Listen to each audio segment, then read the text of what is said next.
everyone, and welcome to this deep dive. Oh, yeah. Where we're going to be exploring a really fascinating perspective on truth and spirituality. Right. It's like sometimes you stumble across something that just kind of shakes up your whole way of thinking. Yeah. And that's what happened to me with this translated Tamil poem. Interesting. Called Hymn 20. Okay.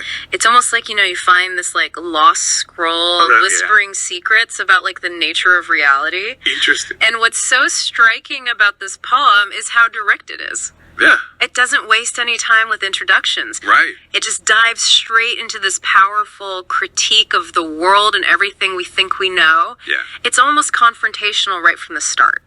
It addresses the reader as, "Oh, world." Okay.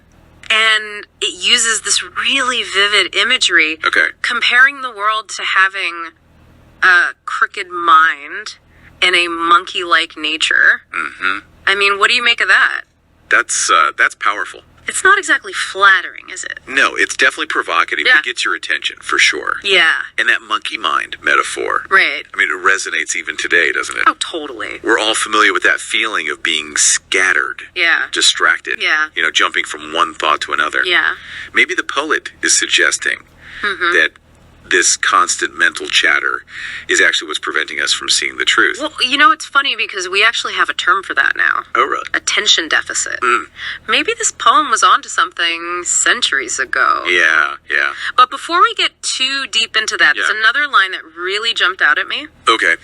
The poet explicitly says, "I do not seek any benefit from you, O world."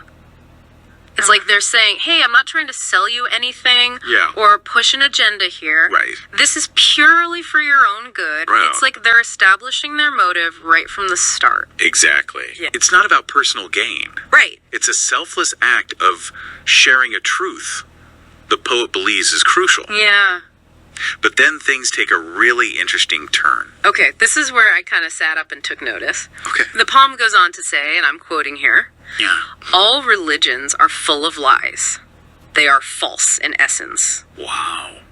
Talk about a bold statement. Yeah. I mean, isn't that a bit extreme? It's definitely a radical claim. Yeah, are they really saying that all religions are inherently false? And remember, this statement was likely even more explosive in the poem's original context. Oh, for sure. But maybe instead of getting hung up on the word religion, Okay. we should think about what the poet was really getting at. Yeah. Perhaps it's not about rejecting specific faiths, Right. but rather the idea that any system of belief can become corrupted, Yeah. distorted, Yeah. and used to control people. Okay, Right. that makes sense. Yeah. So it's more about being wary of dogma and blind faith. Right. Rather than condemning all religions outright. Exact. But then if we're supposed to be skeptical of these established systems, where are we supposed to turn for guidance? Right. What's the alternative? Well, the poem does offer a path forward. Okay. It directs our attention towards the Supreme, Okay. specifically identified as Shiva in this context. Right. It urges us to recognize Shiva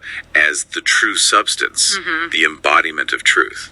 So instead of getting lost in the complexities of religious doctrines and rituals, Yeah. the poem is saying go straight to the source, to the ultimate reality that underpins everything. Right. But what does that even mean for us today? Yeah. Is this poem suggesting we all need to become followers of Shiva? That's where things get really interesting. Okay, We need to remember that this is a translation, right. and concepts can get lost in translation. Yeah. Maybe Shiva here isn't meant to be taken literally as a deity, but as a symbol for something larger. Okay. What if it's pointing to a universal truth that transcends any one religion? You mean like a universal consciousness? Exactly. Or like a fundamental ground of being that connects us all? Exactly. Okay. Maybe the poem is suggesting that this truth is accessible to everyone, regardless of their religious background or beliefs. Right. But accessing it requires a shift in perspective, Okay. a willingness to move beyond the limitations of our conditioned minds. Okay. I'm starting to see where this is going. Yeah. So we've got this poem urging us to be critical of established systems of belief, to question everything, Yeah. and to seek a deeper truth that connects us all. Right. But how do we actually do that? Yeah. Where do we even begin? Well, the poem offers another clue when it speaks of a pure gathering. Okay. And this is where things get really interesting. Okay. But we'll have to dive into that in the next part of our exploration. All right, sounds good. Okay, so we're back. Yeah. And and I'm still grappling with this idea of a pure gathering. It sounds almost utopian, doesn't it? It definitely sparks the imagination. You know, like some kind of secret society of truth seekers. And I think that's part of the poem's brilliance. Yeah. It gives us these tantalizing hints, but leaves a lot open to interpretation. Right. So let's dig a little deeper, shall we? Absolutely, because if we're supposed to reject all established religions as inherently false, Right. where does that leave us? Yeah. Are we all just supposed to wander off into the wilderness and become hermits? Well, the poem doesn't explicitly tell us to ditch society altogether. Okay. Remember that metaphor of the monkey mind we talked about earlier? Yeah. Maybe the pure gathering isn't so much about a physical location, Okay. but more about cultivating a certain mindset, Yeah. a way of being in the world. So it's less about finding a secret clubhouse and more about creating a space within ourselves where we can connect with that deeper truth. That's one way to look at it. Okay. Imagine if you could quiet that inner chatter, Yeah. all the distractions and preconceived notions, and approach life with a sense of openness and curiosity. Right. That's the kind of pure gathering we can cultivate within ourselves. Okay, I'm starting to see how this connects to the modern world. Yeah. We're bombarded with so much information these days. So many competing narratives. It's overwhelming. Yeah. Maybe this poem is offering a tool for navigating that chaos. Right. It's like a call to develop our own inner BS detector. Exactly. And maybe that's one of the ways we can interpret the poem's rejection of religion. Okay. It's not necessarily about condemning specific faiths, Right. but rather urging us to be critical thinkers, Yeah. to question everything, and to not blindly accept what we're told. But isn't there a danger in that? I mean, if we're constantly questioning everything, don't we risk becoming cynical and losing faith altogether? That's a valid concern. Yeah. But I think the poem offers a balance. Okay. It's not about rejecting everything outright, Right. but rather about discerning, about seeking truth with an open mind and a discerning heart. So it's like that saying, trust but verify. Exactly. And that's where the idea of a peer gathering comes into play again. Maybe it's about finding those spaces, whether physical or virtual, Right. where honest inquiry is valued. Yeah. Places where we can engage in respectful debate, challenge our assumptions, and collectively get closer to the truth. That makes me think about the importance of education and mentorship. If we're supposed to be questioning everything, we need reliable sources of knowledge and guidance, right? Absolutely. The poem doesn't explicitly mention teachers or mentors, Okay. but it implies that this path of seeking truth isn't meant to be walked alone. Right.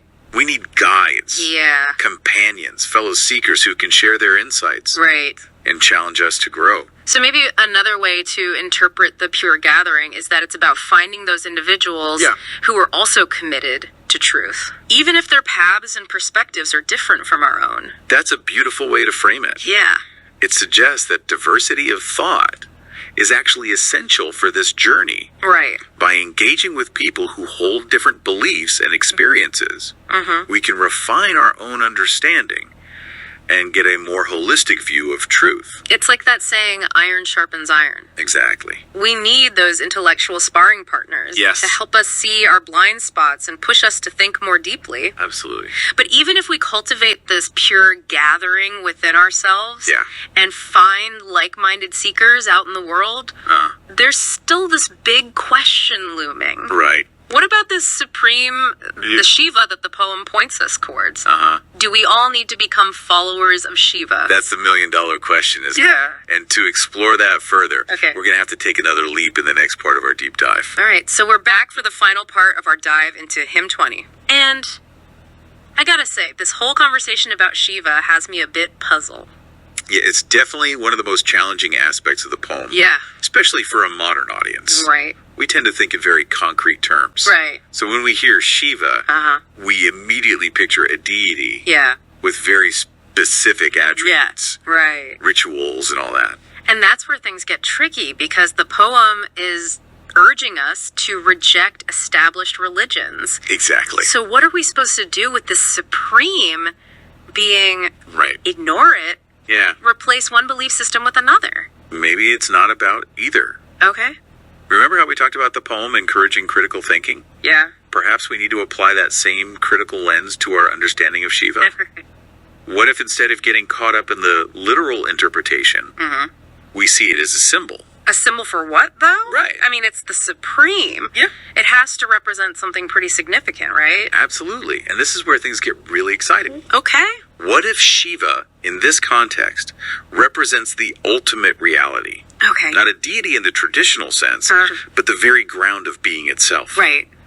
The source from which everything arises. Okay, I think I'm starting to follow. Yeah. So it's not about worshiping a specific god, Right. but rather recognizing that there's a fundamental truth. Exactly. A universal consciousness that connects us all. Precisely. And maybe that's the key to understanding the poem's message about truth. Okay. It's not something out there that we need to search for. Uh-huh. It's something that's already present Okay. within each of us, Right. within every aspect of existence. So aligning with the truth, as the poem says, Yeah. isn't about following rules or dogmas, Right. but about tapping into that inherent connection we all have to the source. Exactly. But how do we actually do that? Well, that's where the poem's other key concepts come into play. Okay. Remember the monkey mind? Uh-huh. And the pure gathering. Right. Maybe taming that inner chaos. Cultivating that inner space of clarity and receptivity is the key to accessing this deeper truth. So it's a twofold path. Yeah. Both inward and outward. Exactly. We need to cultivate that inner stillness, that pure gathering within ourselves.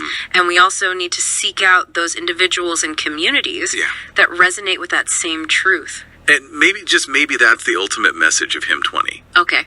That the path to truth, Uh-huh. to fulfillment, Right. to all achievements and realizations, as the poem says, Yeah. lies in this delicate dance Uh-huh. between inner exploration Yeah. and connection with others who share our longing for something more. It's like the poem is urging us to become both explorers and community builders. Yeah. Always seeking, always questioning, and always supporting each other on this journey of discovery. Beautifully said. Wow. This deep dive has really opened my eyes to a whole new way of thinking about Yeah. truth, spirituality, and even the meaning of life. And that's the power of ancient wisdom, isn't it? Yeah. It speaks across centuries, Right. offering insights that are just as relevant today as they were thousands of years ago. It really is amazing. So as we wrap up this exploration of Hymn 20, Okay. I invite you to consider Yeah. what resonates most with you, what new questions have emerged, Yeah. and how might you incorporate these ancient teachings into your own life, Right. your own search for truth and meaning. That's a great place to leave it. Yeah, Thanks for joining us on this incredible deep dive. it's been a pleasure. We'd love to hear your thoughts and reflections. Yes, So feel free to share them with us on social media. absolutely. Until next time, keep seeking, keep questioning, and keep diving deep.